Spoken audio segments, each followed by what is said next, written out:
starting the recording. And we already have Lois Green. She's on there. We see her. She's been patiently waiting. We're going to just get that microphone up. Yes, there we go. And then I think Len Green is probably going to come back into the screen at some point. But Lois, it's great to have you on. Of course, it's always exciting when you and Len and Jon, I think Jon might have jumped on as well, but it's always exciting to have you guys on the line. And this year there's some added excitement on this call is because you have a Derby runner. So tell us a little bit about what's the feeling with Team Green these days? A great deal of excitement, as you can imagine. But I have to thank Larry for his comments because I'm usually, because I'm so short, I'm not seen very much, and I get overshadowed by the other members of the team. However, there are a couple of things that I've given to the sport of racing, and one of them is Jon Green. That's good. He's really done an incredible job. And if you've watched any of the TDN podcasts, you know that he has become a great communicator, and we're very proud of him. But some of the other things that I've brought to racing, and I think all of you should bring as well, is curiosity. You just need to ask questions, and don't be afraid that somebody's going to think that you're not too smart because you're asking something. If you haven't had a lot of experience, there's a huge learning curve in racing. And in order to get to the top of that curve, you really need to ask questions and read and not be afraid to get involved. And it's so great that so many of you have done that, have gotten involved. So if you have questions, please ask them. I'm a certified school teacher, so I'm used to being asked questions. Anyway, have you got a point of view that you want to ask about, Christina? Yeah, I just definitely, well, first of all, we know that you've had experience in racing for many, many years. You've had some really nice horses. A Jaywalk is just one that jumps to the, she's at the top of my head. She won the Breeders' Cup. She was a champion. You bred some really, really nice horses. So you've been involved in many aspects of the industry, certainly. But the Derby it's one of those races that, I mean, maybe not for you. Most people, that's the race, that's the race they want to win. Tell us a little bit, have you had a horse run in the Derby before? And regardless whether you have or you haven't, what is your feeling about now, like having a horse now running in the Kentucky Derby? Well, we did have a horse, or part of a horse, a number of years ago, a long time ago. Christine, you might remember Song and a Prayer. Yeah. And we were partners with Bobby Hurley.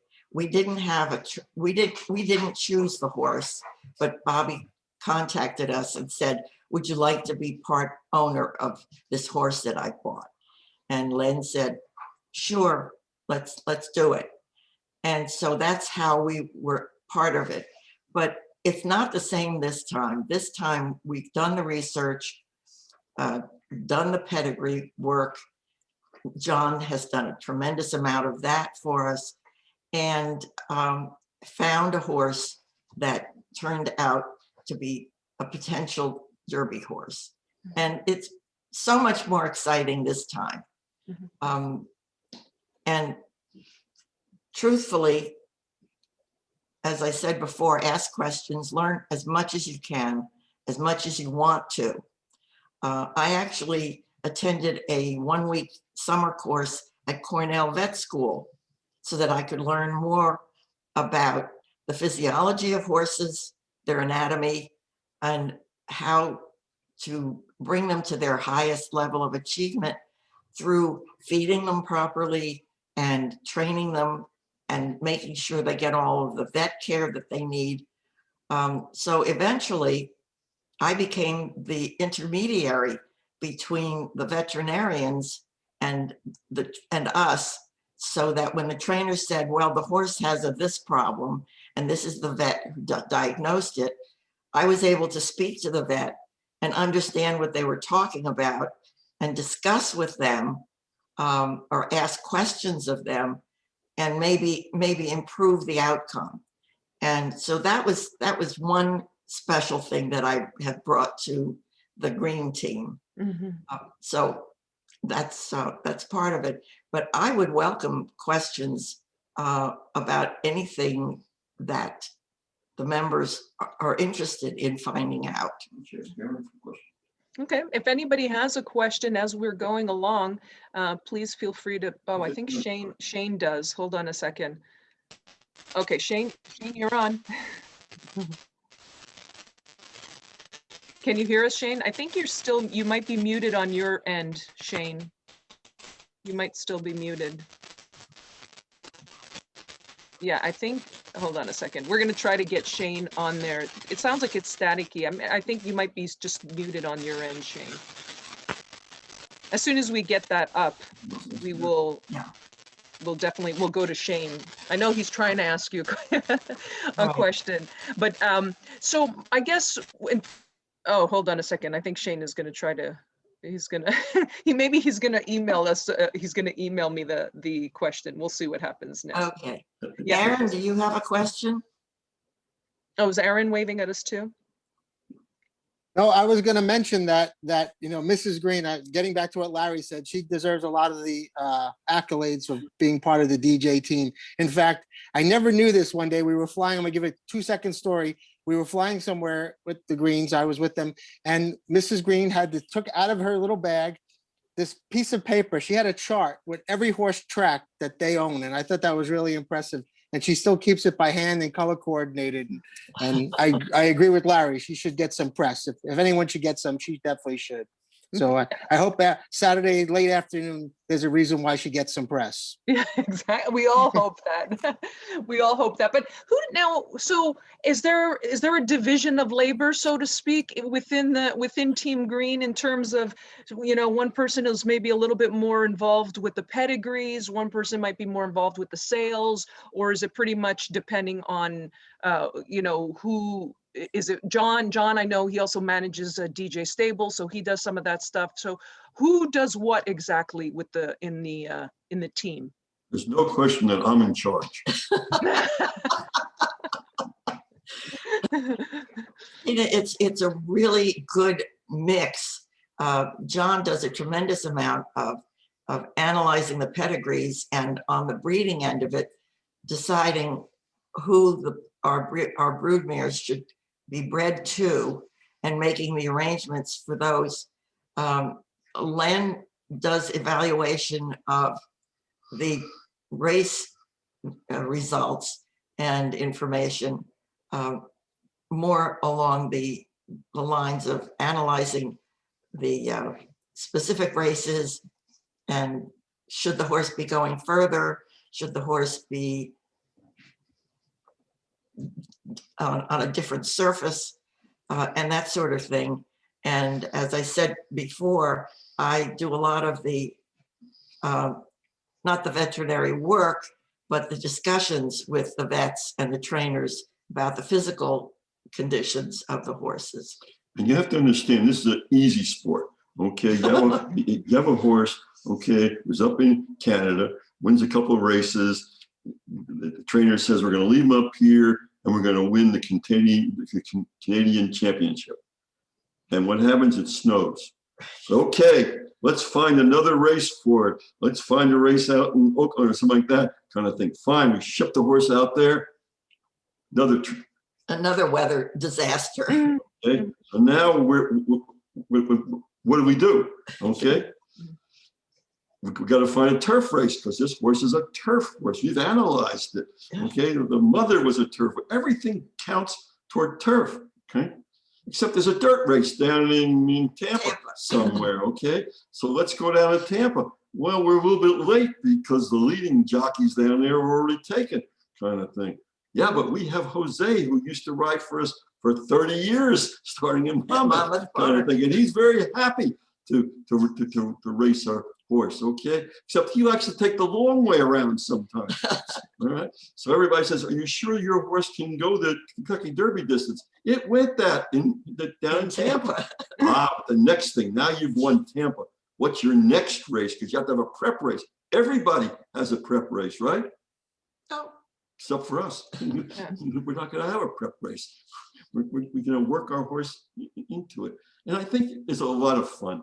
I mean, yeah, it's great. What was the biggest decision? People say, was the biggest decision which jockey? No, the biggest decision is what hat Lois is going to buy.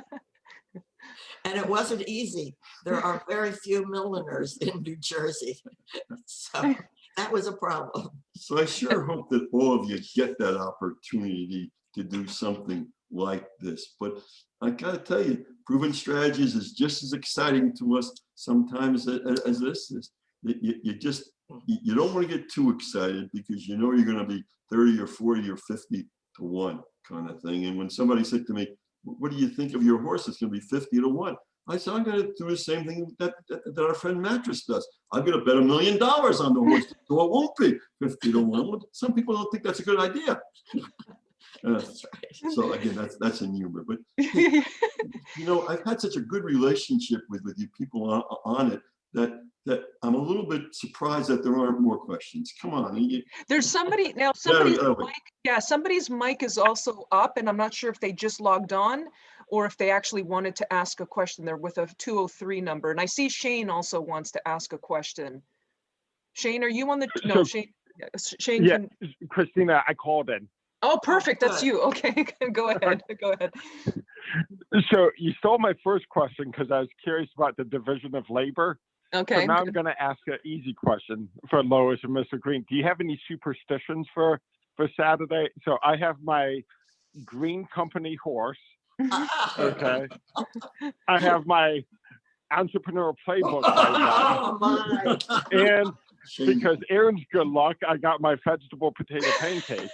Oh Okay, so I'm just curious if you have any superstitions. Okay, first, Shane, I don't know if we have any superstitions, but I think you just made it into the will. yeah. Steve, make sure you get us your address. Okay, we'd love to send you a Helium shirt. Okay, just to help.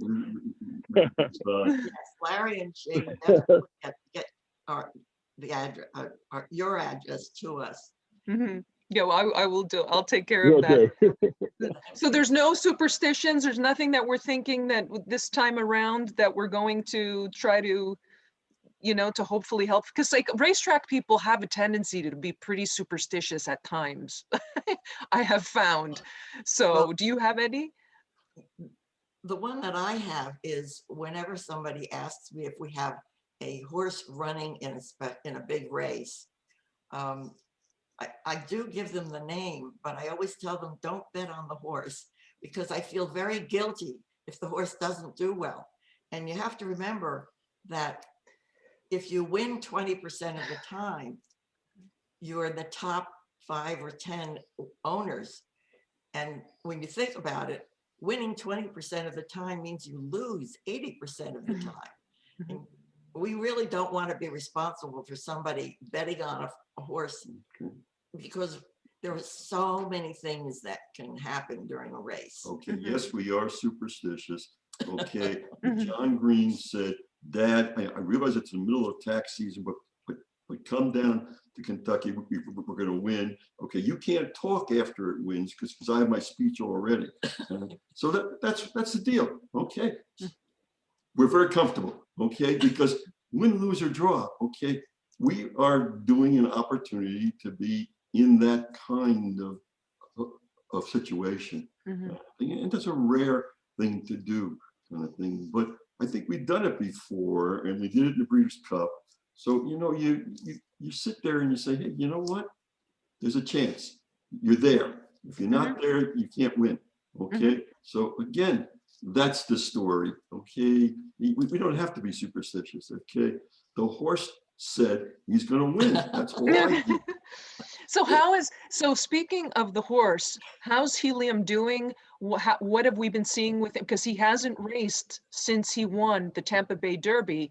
And as Len pointed out, that we're going to be like, basically he was training up to the race where a lot of other people might have run. But tell me a little bit about what's he been doing and what's been the progress with him. I don't know, whoever wants to I talk. gotta tell you, I'll since jump in. Jonathan's I'll jump in on this one, Dan. is on the line, let's ask John, okay? Let's ask John. Okay, John. Yeah, and just before I get into that, just going back to the superstitious thing, you know, we're bringing Aaron to the race because he brought us good luck last time, but we're not bringing my two sisters to the race because they came to the Oaks and we didn't win. So you know, it's a very competitive family, and when you're out, you're out. When you're lucky, you're lucky, and when you're out, you're out. So if that gives you an idea. But as far as the horse himself, you know, we have to trust two-time Hall of Fame trainer Mark Casse, and Mark, you know, said after the Tampa Bay Derby, I don't think the horse needs another prep, even though it flies in the face of 100 years of history in the industry, and no horse has ever won with a 7-week layoff before the Derby. No horse has ever won running once, you know, in their 3-year-old year before the Derby. No horse has won never running more than 1 mile and 16th. So we're asking the horse to do a lot. And basically what Mark said to us is, you know, Green family, I have a lot of really good horses in my barn.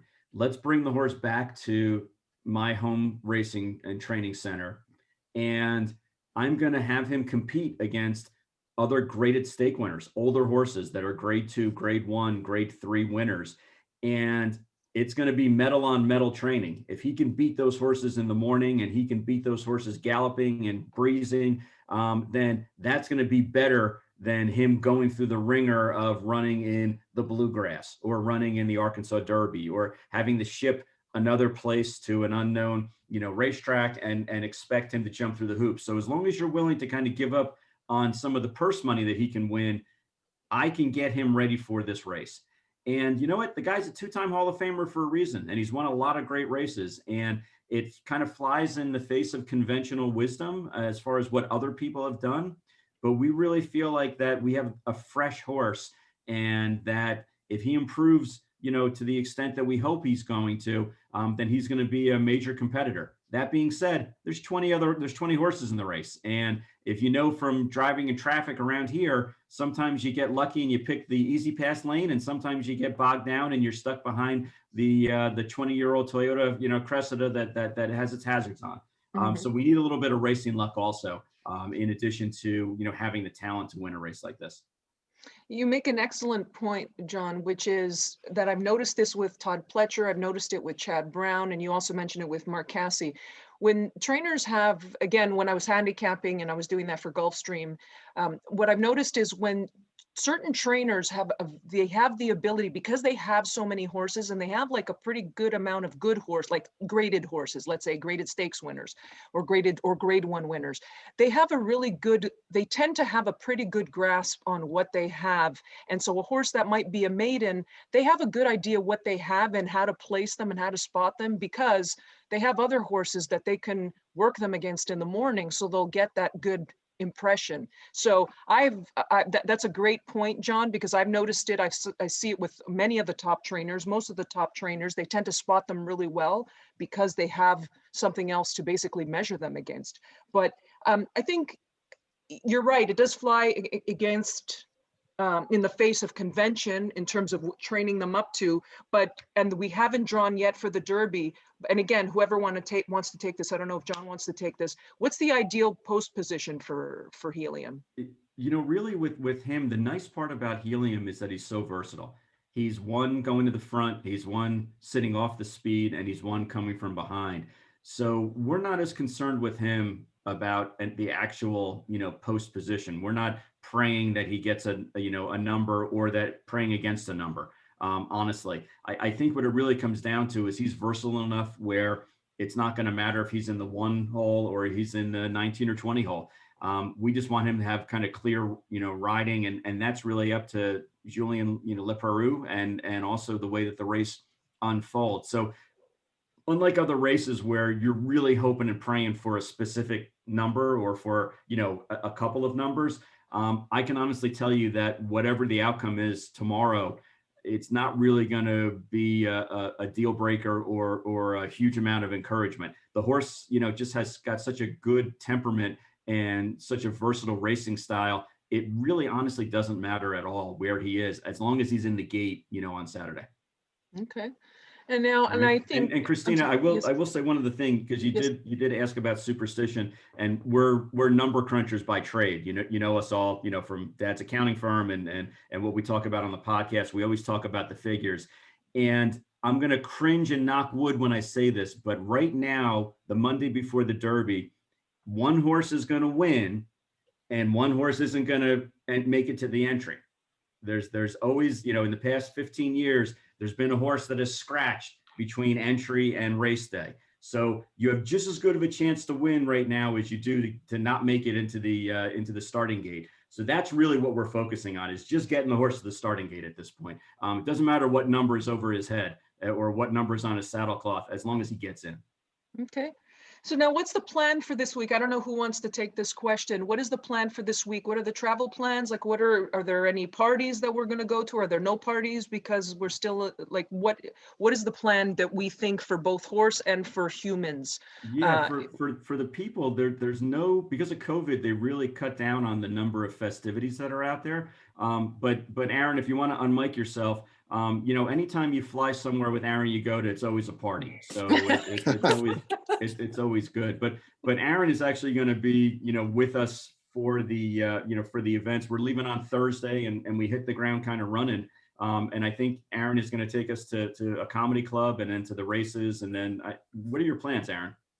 I think we're going to make the most of enjoying your parents and taking in the whole Derby experience. I think Friday morning at the barns and taking in the whole experience to realize that, they're one of 20 people out of the 20,000 horses that were born that year, or 22,000 horses that were born that year, to get in that starting gate the first Saturday in May. And it's a big part of history. And I think your parents are well deserving of it, and you as well. So I want to make the most of it and make a lifetime of memories in a short amount of time.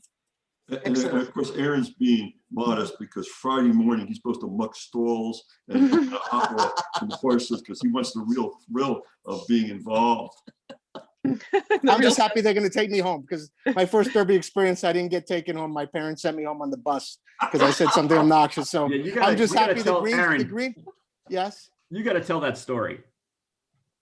My Derby experience, it's your kind of first embarrassing. Derby experience, yeah. It was 19. Can I tell it, Christina? Yeah, go ahead. Go ahead. Yeah. It was 1983. My dad had the worst horse in the Kentucky Derby. He got in because back then there weren't any points standings. It was about the amount of money won. And my dad's horse won the first Florida Stallion Stakes, called Love Libra.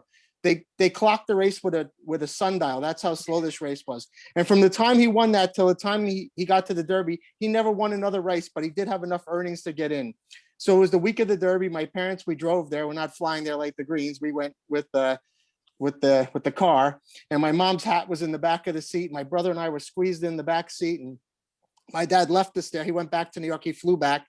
And during that week, I sold my dad's horse when I was 16 years old. And I called my dad. He was in a meeting, and I said, "Dad, I need to speak. You got to get out of this meeting." I sold the horse to some agent that said he had this older man who always had tons of money and never had a horse in the Derby, didn't care what it cost. So I sold the horse for $750,000, and my dad went crazy on me. It wasn't my horse and all this. I had to nix the deal, and he came back, and finally the horse, I had to apologize to the guy. I was underage. I couldn't sell the horse.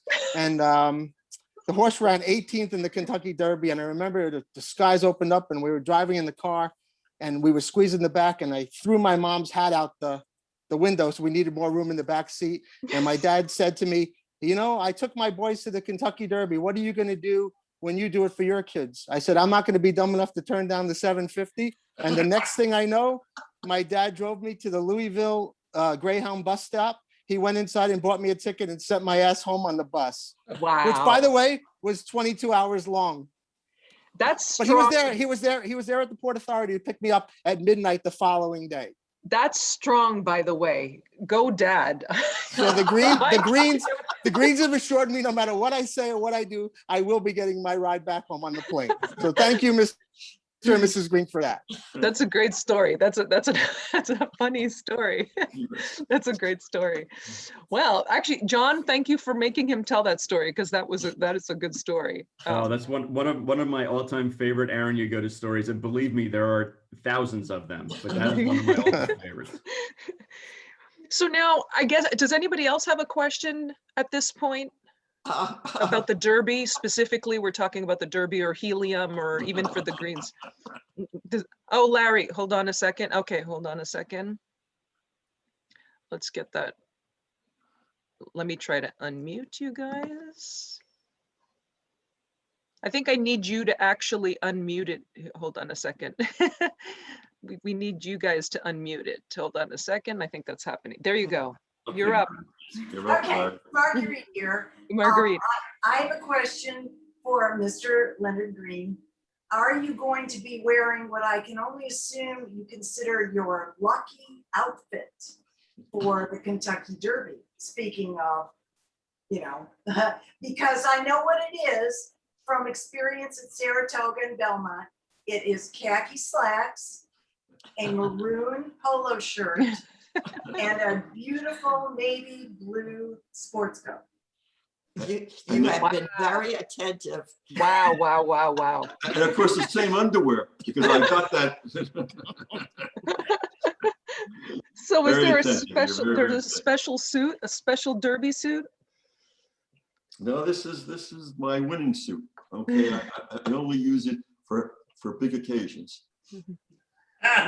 Well, you were wearing it when Near the Miracle won. Yes, that's correct. Strategies ran 2, Finish and we second. all got to go to the winner's circle. Yes. And thank you again for that. Well, What a thrill.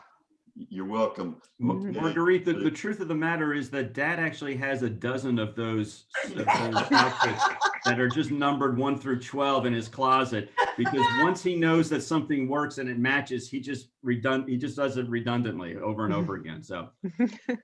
And thank you for all the work that you did as manager on this horse. Because Am I getting the Greyhound bus? Is what you're saying? So now I know that, and I'm not sure, Jon, you went, I think Len, you also went to the sale to OBS. Lois, I don't know, did you go to the sale as well? Did you? I didn't go this year. So now, for those of you who went to the sale, what were your impressions? I know you bought a few. I'm not sure exactly what you bought. I don't know, Jon or Len, if you want to take this, but basically tell us a little bit about this year's OBS sale. What did you buy? What did you see? It was a great bargain on a pony. Okay, so we did very, very high on that one because it was right in our price range kind of thing. Now, I got to tell you, it was, in the old days, you used to go down to OBS and it was an inexpensive type.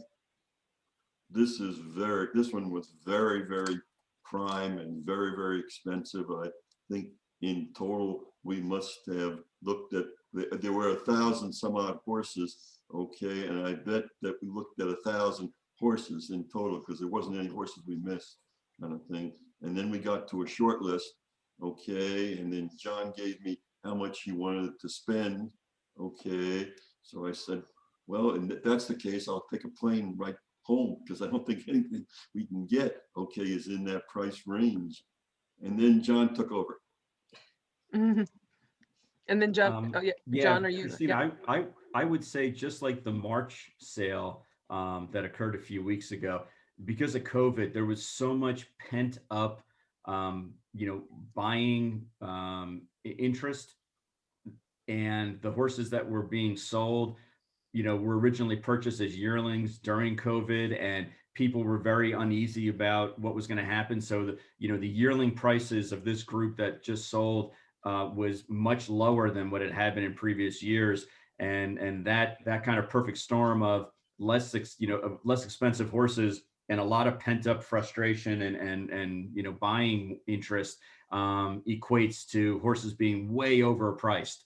So, on average, when we would sit there and say, okay, this horse is probably worth $100,000, which is a lot of money. That horse would sell for $150,000 to $200,000, just because not because the horse was worth more, but because the people who were bidding on the horses were so excited about being able to buy again and knowing that, things are kind of opening up and their businesses weren't being shut down and that the racing was going to go on. There were so many positive signals that people were willing to buy and put their hand up more often than not. So it was a little bit of a frustrating process for us because, like Dad said, we looked at over 1,000 of the horses that were in the sale, and we narrowed that group down to maybe 40 or so that checked all the boxes on pedigree and confirmation and the fact that they passed our vets and everything. And you would say, well, guys, you guys bought 6 horses. That was a lot of horses. It is, but in comparison to the number of horses that were on our short list and the number of horses that were on the overall list that we looked at initially, it was a really, really small percentage because we were just getting outbid on the majority of horses that were going through there. And we really try to stick with a budget. As silly as that sounds, we really try to make sure that if a horse is within a range, that we kind of stay married to that range, plus or minus a bid or two. And I give my dad a lot of credit because, he's a super busy guy and wanted to bid a couple of more on a couple of the horses that were being, that we were interested in. And he showed a lot of patience, to be able to wait for the next horse because, Christina and group, one of the sayings that we were told, decades ago that still resonate is that there will always be another horse. There will always be another horse. So even though you were in love with this one and you followed it for a week and you sat out in the sun and the heat and the rain and watched it go and got the okay from the vet and sat in there and thought you were going to bid to a certain amount, you have to stay disciplined when it comes to it because there's always another horse, there's always another sale, and they will make more horses before you run out of money.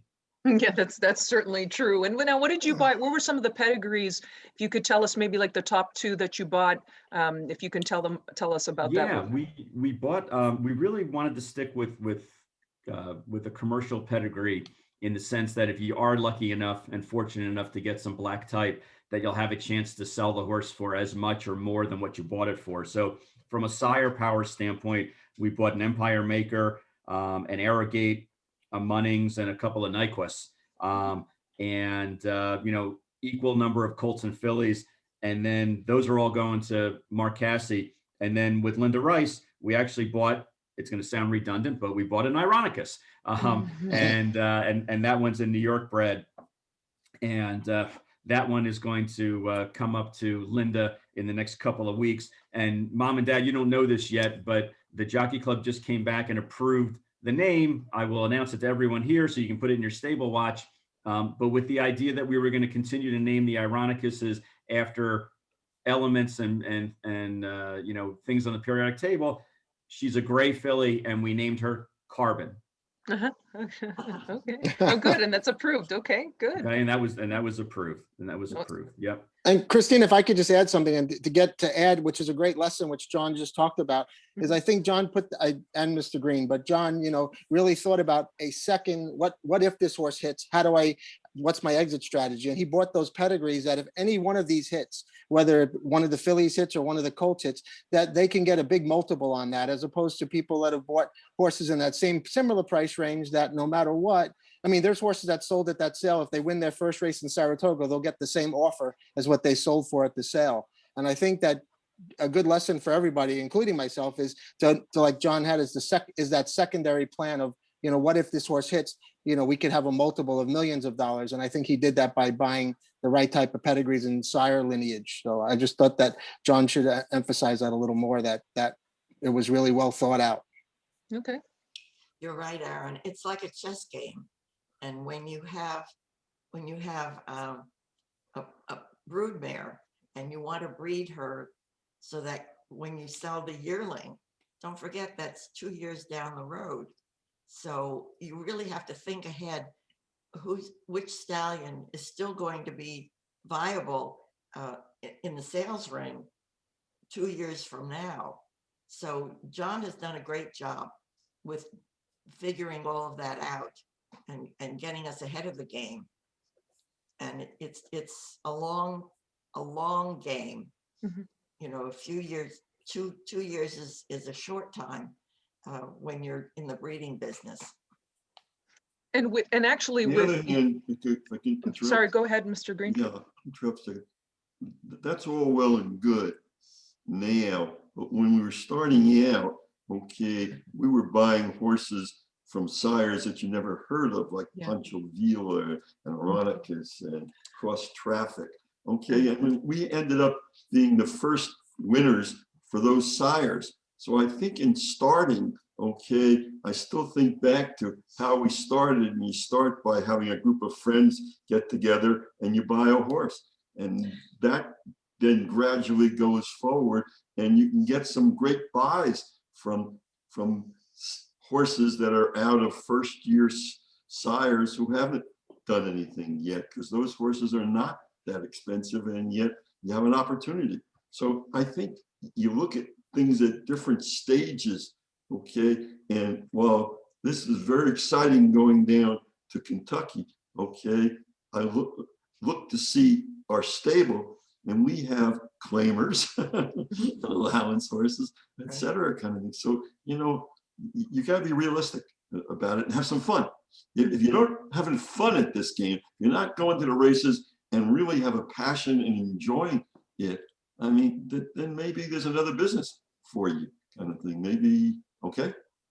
Yeah, that's a great point, because I think like some of the stallions, really to piggyback off of both Jon and Len, what they just said just a second ago, is that with the young stallions, sometimes you buy them, you can get them at a fair price early on, but in 2 years, 2 years removed from that, now it could become precarious, because if that stallion, until those first horses get to the racetrack, sometimes, you know, it's a little bit hard to basically that pedigree doesn't still look as commercially viable. Although, to Aaron's point about the horses that they purchased this time, these are horses that are either accomplished. Munnings, you know, he's produced horses, Empire Maker, but also now we're talking, I think you said cross traffic.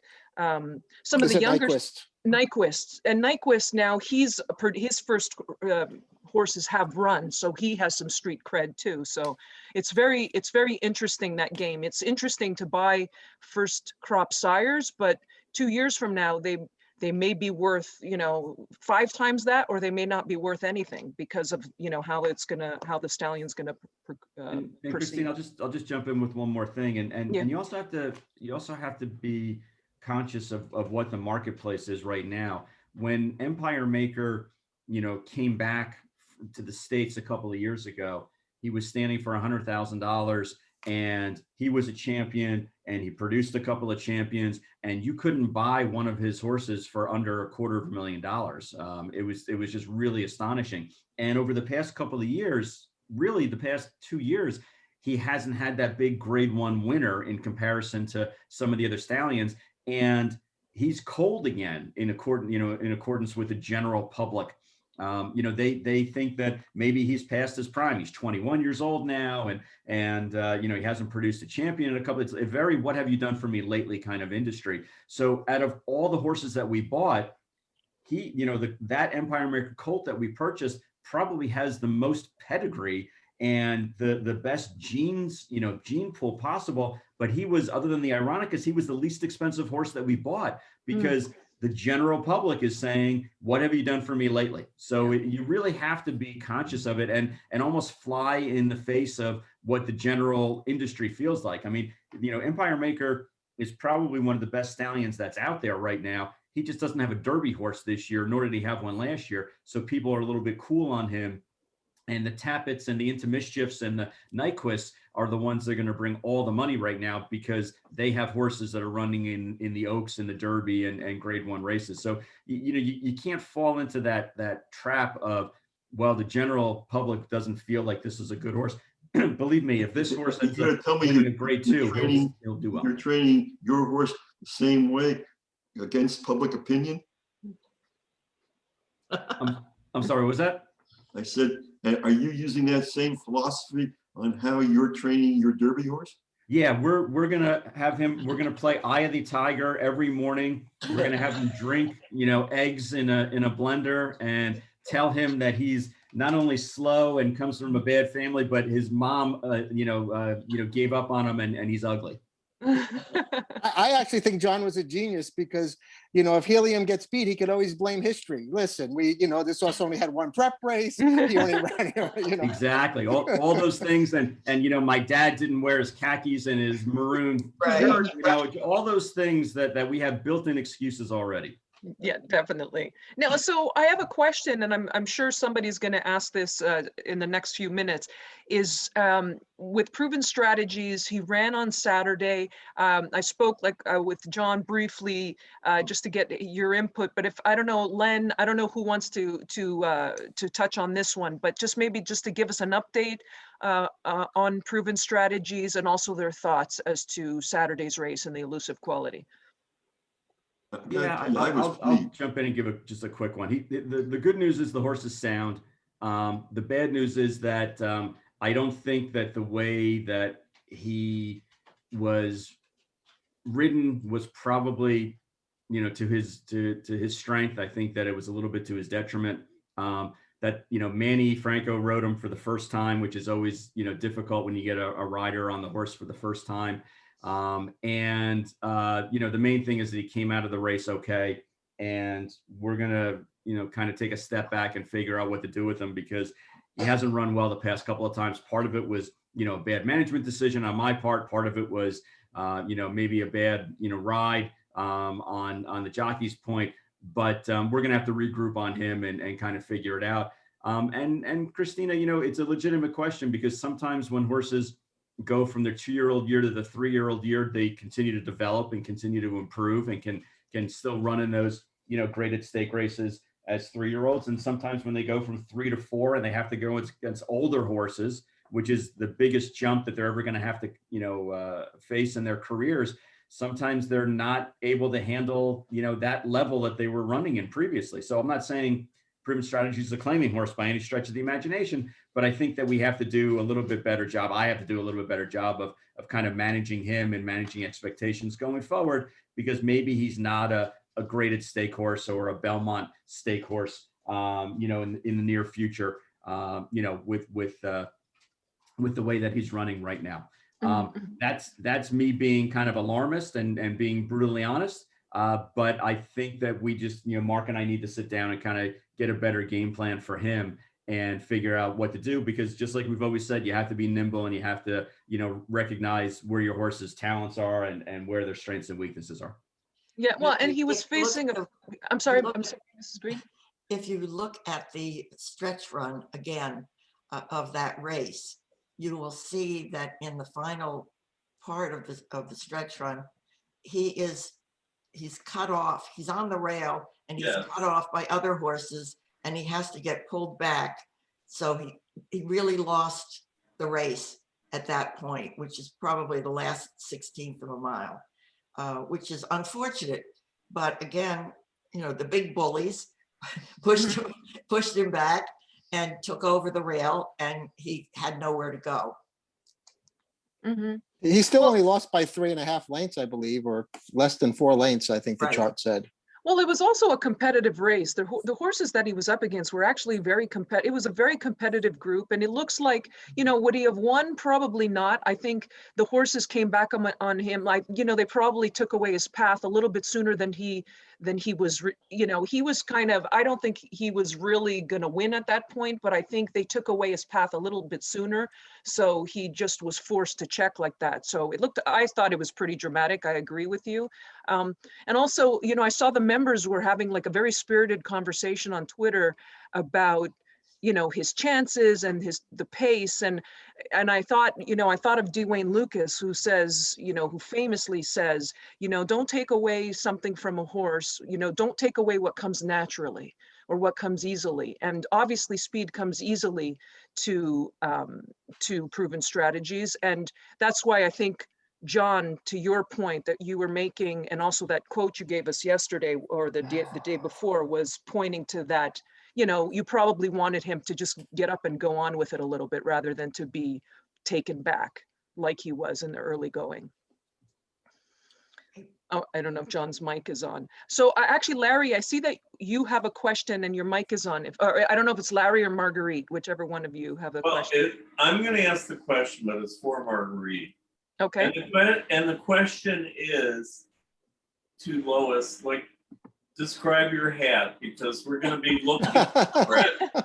Because this is something that people don't understand. Like, picking your hat for the Derby is a very important thing. So we want to know what color it is, and we want to know. I'm gonna mute him. It's okay. No, and we want to know where you're going to be. Where are you? You know, where in the stands are the Greens going to be? Well, I'm not sure yet. We are going to be in one of the boxes that's near the finish, but they haven't given us that information ahead of time, so I'm not 100% sure. As far as the hat is concerned, it's it's white straw with black trimming, and it's going to have a spot of burgundy, which is our racing color, in the decorations. It is not going to be an enormous hat. It is not going to be a skyscraper hat. I'm barely 5 feet tall at this point, and I don't want the hat to wear me. So that's how I went about choosing it. And hopefully you'll see me during the broadcast and toward the end of the broadcast where it counts. Yes. Yeah, Right. definitely. All right.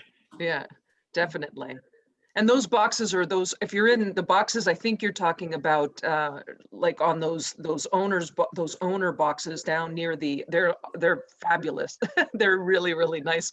It's a nice place to watch the Derby from. So that'll be very exciting. Chris, did you have a question? Yeah, so more importantly, where you're sitting, will we see all of you in the walkover? Well, not all of us. I'm an orthopedist, best patient. I've had both hips and one knee replaced, so I'm not a distance walker anymore. But I believe that Len and possibly Jon are going to walk the horse over. I've got to tell you, I did that once before, Chris, and I did it with somebody named Bobby Hurley. I don't know if you know anything about Bobby Hurley. He was an All-American basketball player at Duke. So here we are walking from the stable to around that long court, and people in the infield, and there was 100,000 at that point in time, are yelling, "Bobby, Bobby, Bobby." And I turned to Bobby and I said, "Bobby, I'm pretty successful. You think somebody might say Len?" Well, if we were there, Len, you would have a lot of people screaming Len. True. That's for sure. And Christina, as exciting as I think that's going to be, okay, I really believe that we're going to the races because we think we have a chance. Okay, I don't think we're going for show, and I don't think we're going for the hat or anything else kind of thing. I think we're really going because we have faith that this horse has not shown what it really has in the bottom of the tank. Okay, now sure you need luck. Okay, that's why we're bringing Aaron. Okay, but besides that, you know, I think we've made the decisions. When you finally find, let's say you come to this kind of a race in your lifetime, and I sure hope you do, kind of thing, and you say, okay, I've got a trainer, okay, who knows what he's doing. He's been there before. Now you got to find a jockey, okay, and with Kentucky being the rules that they are, you can't bring in an outside jockey to work the horse. Okay, it has to be a Kentucky. Okay, and I think you really want somebody to be able to work the horse over that track, who's been there before, who's raced in races before. And again, we're not big time people. We may sound like we're big time people, but we're not. So the big time riders, the IRAD, et cetera, they already have their trainer. They already know what the odds look like. So who's going to ride your horse? And people are saying, well, we have to wait. okay, and to see what happens. And we were fortunate that Julian, okay, has ridden in races before, and he's very excited to ride the horse, okay, and he's been working the horse, okay, kind of thing. And he's been emailing us. I gave him peppermints. I came by this morning, etc. Kind of, that's a great combination. It really, really is, okay, because that gives you another opportunity. Okay, I don't know if anybody else has another question before we let them go. Does anybody else have a question here?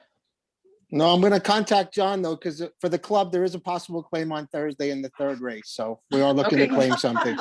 For those of you who want to That's claim my something. man. That's my man. And I'll be calling Notice. John to get his blessing. So if Barkley Tag isn't on the phone call, you could, please don't tell him. Yeah, okay. Okay. Shane, did you have one more question you wanted to ask before we let them go? That question, but I just wanted to say, best of luck Saturday and thank you for this. I'm having a ball this Derby week to hearing this and so excited for you. So best of luck.